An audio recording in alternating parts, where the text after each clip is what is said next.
नाथ शेतीचा नाथ बैलांच्या युट्यूब चॅनलमध्ये आपल्या सगळ्यांचं मनपूर्वक स्वागत आहे. मंडळी 8-10 दिवस झाले गेले, पाऊस पडतोय, त्यामुळे बाहेर काही व्हिडिओ बनवता येणार मंडळी. म्हणून म्हणलं चला घरातच व्हिडिओ बनवायचा. कुठला व्हिडिओ बनवायचा तर एक गंभीर समस्या जी महाराष्ट्रामध्ये झालेली आहे, शेतकरी मुलांची काही लग्न होत नाहीत, त्याच्याच म्हणलं आज काहीतरी बोलायचं म्हणलं आणि आपले पण वैयक्तिक थोडंफार सांगायचं. आता माझं सांगायचं म्हणलं तर मी पण शेतकरी, मी शेती करतो. आत्ताच युट्यूब चॅनल चालू केलेलं आहे, 7-8 महिने झाले. ऊस हळद बिळद सगळं असतं माझ्याकडे, सोयाबीन असतं.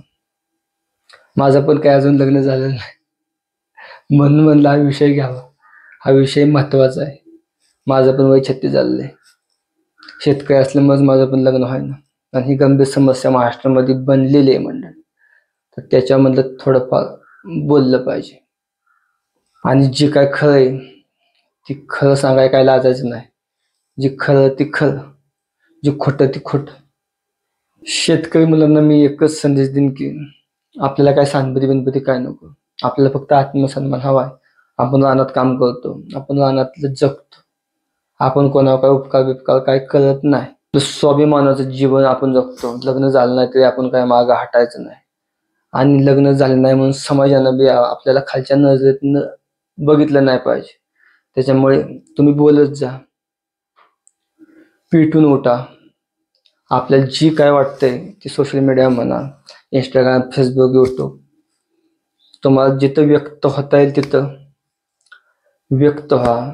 समाजात जवळजवळ 35 ते 40 वर्षाच्या पुढची बरीच शेतकरी मुलांची लग्न झाली नाहीत. ही समस्या मोठी गंभीर समस्या बनलेली आहे. सरकारनं याच्याकडे लक्ष दिलं पाहिजे.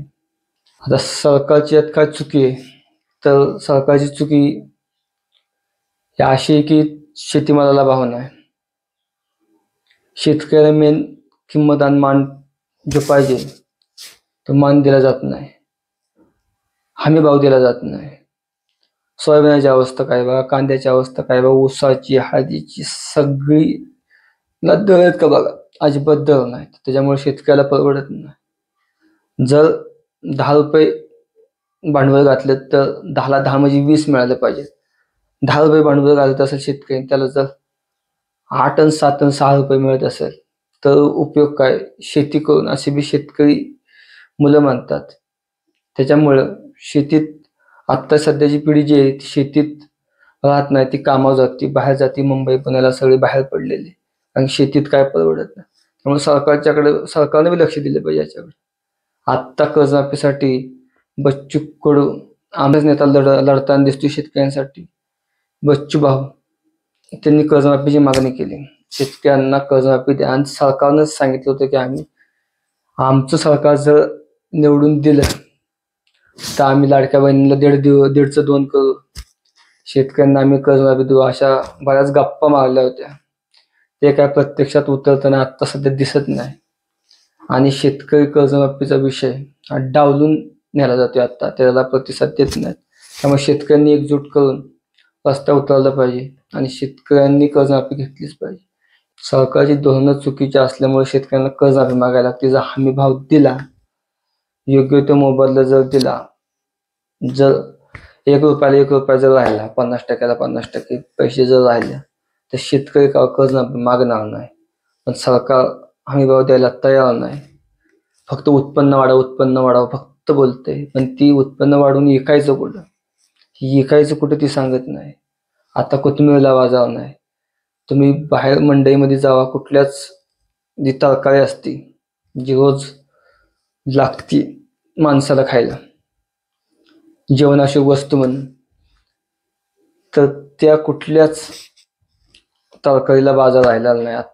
त्यामुळे शेतकऱ्याला मग ती परवडते. आणि मग शेतकरी उत्पन्न वाढीसाठी जी केमिकलची जी फवारण्या म्हणा, ही जी केमिकल रासायनिक खतं वापरायचं प्रमाण लय वाढले. जास्तीत जास्त उत्पन्न वाढलं पाहिजे, त्यातनं काय तयार राहिलं पाहिजे. तर उत्पन्न जर शेतीतलं वाढलं नाही तर ते आर्थिक उत्पन्न पण तिथं वाढत नाही आणि तिथं पैसे मिळत नाहीत. तुम्हाला उदाहरण देतो, एकरी 1 ते 1.5 लाख रुपये हळदीला खर्च आहे. जर हळदीला 10 ते 15 क्विंटल माल घावला तर त्याचे पैसे किती होणार? 10-12 हजार तेवढंच होणार, त्याच्यापेक्षा कमी होणार. जर हळद लागली तर एकरी 10 क्विंटल पण हळद गावत नाही, एकरी 3 ते 4 क्विंटल फक्त हळद गावते लागली तर, आणि त्याचं टोटल शान होऊन जातं, खराब होतं. थोडीफार हळद चांगली राहते, नाहीतर जर लागली तर टोटल अख्खं नुकसान, म्हणजे 1 ते 1.5 लाखाला शेतकरी बुडतो. म्हणून शेतकरी जास्तीत जास्त उत्पन्न शेतीतून काढायला बघतो, आणि त्यातनं 4 पैसे राहतील याची अपेक्षा आहे. जर 20 ते 25 क्विंटल शेतीतनं उत्पन्न जर काढलं तर 10,000 त्याला 2.5 लाख रुपये, 2 ते 2.5 लाख रुपये होतात. तर 1 लाख 1.5 लाख रुपये खर्च जर काढला तर त्याला 1,70,000 ते 1 लाख रुपये फक्त 8 महिन्यात राहतात. महिन्याचा तुम्ही पगार काढा, ते किती झाला? त्यामुळे शेतकऱ्याची अवस्था काय दिसून बघा. त्यामुळे सरकारचे चुकीची धोरणं आहेत, त्यामुळे शेतकरी अडचणीत आलेला आहे. त्यामुळे याच्याकडं सरकारनं लक्ष देण्याची गरज आहे. आणि त्याच्यामुळे ही जी लग्नाची जी समस्या झालेली आहे, लग्न जे होत नाही त्याला कारण असते शेतकऱ्याला परवडत नाही, शेतकऱ्याचं आर्थिक उत्पन्न मिळत नाही. आमचा पश्चिम महाराष्ट्र हा सगळ्या बाबतीत चांगला आहे. त्याचं कारणच आहे आमच्याकडे कारखानदारी आहे, आमच्याकडे ऊस पिकतो, ऊसामध्ये काय कोणाला पैसे शिल्लक राहतात. त्याच्यामुळं आमच्या इकडं तसं काही एवढा शेतीत धोका वाटत नाही, म्हणजे शेतीतनं काय परवडत नाही असं होत नाही.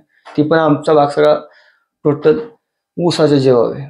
बाकीच्या पिकांमध्ये काही परवडत नाही. तुमचं सोयाबीन घ्या, नाहीतर तरकारी तिकडं बागायत घ्या, कशात काय परवडत नाही. फक्त ऊसच हुकमी असं पीक आहे. सोयाबीनला बी 4,000 रुपये मार्केट आहे, त्यामुळे ती काय परवडत नाही. त्यामुळे आमची पश्चिम महाराष्ट्र इथं सगळ्या बाबतीत सुजलाम सुफलाम आहे. आणि मुख्य गोष्ट म्हणजे माझं उत्पन्न जर म्हणलं स्वतःचं तर माझं 4-5 एकर ऊस असतं, त्यामुळे माझं हळद असते 1-1.5 बिघा, बाकीचं बी असतं ज्वारी बिळी, त्यामुळं 7-8 लाख रुपये मला मिळतातच. त्याच्यामुळं मला काही एवढं वाटत नाही की पश्चिम महाराष्ट्रातला शेतकरी आणि बाकीच्या विदर्भ मराठवाड्यातला जो शेतकरी त्याच्यामध्ये फरक आहे. जी बीड उस्मानाबादला तो एक जो दुष्काळी भाग आहे तिथं काही पिकत नसल्यामुळे तिथला शेतकरी अडचणीत आलेला आहे. इंडस्ट्रीयल एरिया जे म्हणतात ती कारखानदार तिकडं झाली पाहिजे, म्हणजे तिकडचं बी शेतकरी सुखी होईल. जी नैसर्गिक आपत्तीला पण शेतकरी तोंड देतो. केव्हा पाऊस कमी पडतो, केव्हा पाऊस जास्त पडतो, केव्हा दुष्काळ पडतो. अशा पद्धतीचे पाऊस जादा झाल्यामुळे बी फटका बसतो, दुष्काळ पडल्यामुळे बी फटका बसतो. त्यामुळे शेतकरी चारी बाजूंनी अडचण देतो. सरकारचे जे अनुदानाचे जे पैसे आहेत त्या अनुदानाचे पैसे व्यवस्थित येत नाहीत, पीक विम्याचे पैसे म्हणा ती व्यवस्थित येत नाहीत. खतांच्या किमती ज्या आहेत त्या सुधारल्या पाहिजेत, म्हणजे कमी झाल्या पाहिजेत, तर त्या सरकारच्याकडून केल्या जात नाहीत. त्याच्यामुळे पण शेतकरी बऱ्याच प्रमाणात मंडळी अडचणीत येतो. गावात मंडळी, वाड्यात, तालुक्यात, खेड्यात कुठं बी जिथं शेतकरी मुलाचं लग्न होत नाही त्या शेतकरी मुलाच्या कुटुंबाशी पाठीशी उभं राहिलं पाहिजे सर्व समाजाने मिळून. सरकार तर काय लक्ष द्यायला तयारच नाही. त्यामुळे आपण आज आपल्याला सांभाळलं पाहिजे. मंडळी, मुलींनी मुलींच्या वडिलांनी ही विचारलं पाहिजे की तो माणूस म्हणून कसा आहे, तो कष्टाळू आहे का, त्याचं व्यक्तिमत्व चांगलं आहे का, तो निर्व्यसनी आहे का. अशा पद्धतीत विचारणा केली पाहिजे. जर अशा पद्धतीत विचारणा केली नाही तर पुढं जरी तुम्ही एखाद्या पैसेवाल्या चांगल्या कुटुंबामध्ये गेला, मोठ्या कुटुंबामध्ये गेला, ज्याची अपेक्षा असते मुलींना की आपण मोठ्या कुटुंबामध्ये जावं, ज्याच्याकडे पैसा आहे, संपत्ती, दौलत आहे, अशा कुटुंबामध्ये आपण जावं. आणि जर तिथं जी काय आता मी तुम्हाला सांगितलंय की तो कष्टाळू आहे का, तो स्वावलंबी आहे का, तो निर्व्यसनी मेन आहे का, हे जर नसेल तर सध्या आता घटस्फोटाचं जे प्रमाण वाढलेलं आहे ते घटस्फोटाचं प्रमाण त्याच्यामुळेच वाढलेलं आहे की विचार न करता मुलींची लग्न लावून देणे, फक्त संपत्ती, दौलत ही बघणे, याच्यामुळे समस्या निर्माण झालेली आहे. आणि जर ही समस्या जर तुम्हाला कमी करायची असेल, घटस्फोट जर मुलीचा झाला नाही पाहिजे असं जर वाटत असेल तर निर्णय योग्य घेतला पाहिजे. मुलामध्ये क्वालिटी काय आहे ती क्वालिटी ओळखली पाहिजे. आणि त्याच पद्धतीने मुलीचं लग्न लावून दिलं पाहिजे. असंही म्हणत नाही शेतकरी मुलाशीच लग्न लावून द्या, असं म्हणणार नाही. त्या सगळा अधिकार संपूर्ण सगळा तो त्या मुलीचा आहे, मुलीच्या आई वडिलांचा आहे. ते काय माझा अधिकार नाही.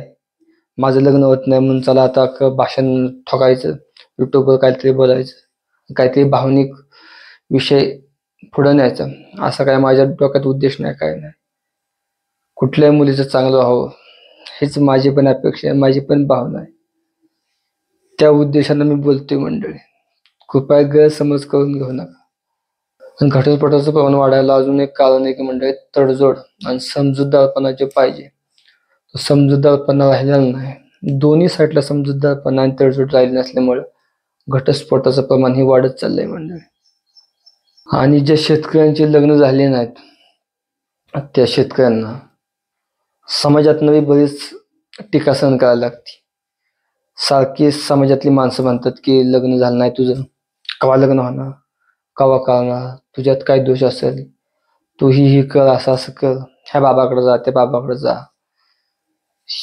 अशी पूजा कर, काय कर, अशा बरेच सल्ले देण्याचं काम समाजात करत असतात. काही चांगले सल्ले देतात, काय वाईट म्हणतात, तुझं काय लग्न होणारच नाही, तो कशाचा राहिला ते राहिला, अशा पद्धतीच्या बी गप्पा समाजात मारल्या जातात. आणि तो जो शेतकरी मुलगा आहे, शेती करणारा जो मुलगा आहे, त्याच्या मनाचा विचार अजिबात केला जात नाही.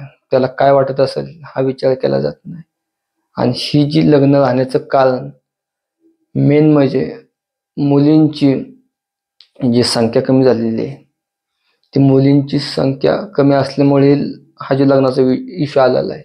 मला वाटते साधारण आता काहीतरी हजाराला 850 काहीतरी 900 असं काहीतरी प्रमाण आहे मुलींचं. म्हणजे 1000 मुलं असतील तर 850 का 900 मुले आहेत. म्हटल्यावर ते 100 जण जे राहतात त्या 100 जणांवर कोण लग्न करणार? मग ती नेमका शेतकरीच अडकतोय त्यात. शेतकऱ्याला मान सन्मान, शेतकऱ्याला सरकारची चुकीची धोरणं सगळं असल्यामुळे शेतकरी पेचला गेलेला आहे. आणि तो शेतकरीच नेमका लग्नाच्या कचाट्यात अडकलेला आहे ह्याच्या 100 जणांमध्ये.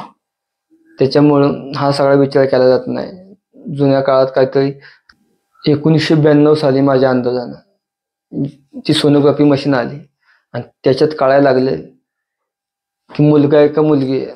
असं मग ते डॉक्टर सांगायला लागले की बाबा मुलगी आहे की म्हणले की मग ती समाज मग मुलगीला नाकारायला लागला. आणि मग ती मुली मारण्याचं प्रमाण पण त्या नंतरच वाढायला लागलं. साधारण 2002-4 पर्यंत मग ती वाढलं. त्यानंतर मग सरकारनं कायदे बनवले की बाबा मुलींना मारायचं नाही, काय नाही, ते दाखवायचं नाही, त्याच्या कुठं कारवाईनंतर सगळं झाल्यानंतर सरकार जागं होतं. आणि मग त्या ज्या 10-12 वर्षाच्या मुली मारल्या गेल्या त्याच्यामुळे मुलींची संख्या कमी झाली. ही पण समाजानं समजून घेतलं पाहिजे.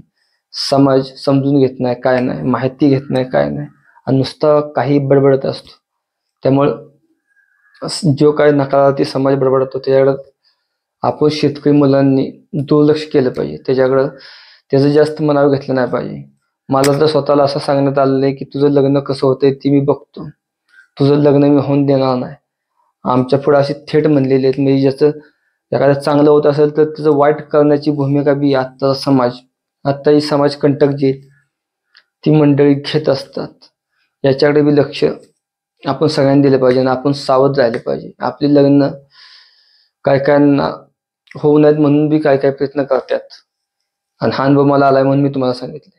त्याच्यामुळे तुम्ही सावध आणि सजग राहिले पाहिजे आणि अजिबात हटायचं नाही, हरायचं नाही. आपण कोण आहे ते आपल्याला माहिती आहे. आपण जगाचा पोशिंदा आहे आणि जगाचा पोशिंदा कवाच कमी नसतो. तर तो सगळ्यांना अन्न देत असतो आणि सगळ्यांना अन्न द्यायचं काम फक्त शेतकरी करतो.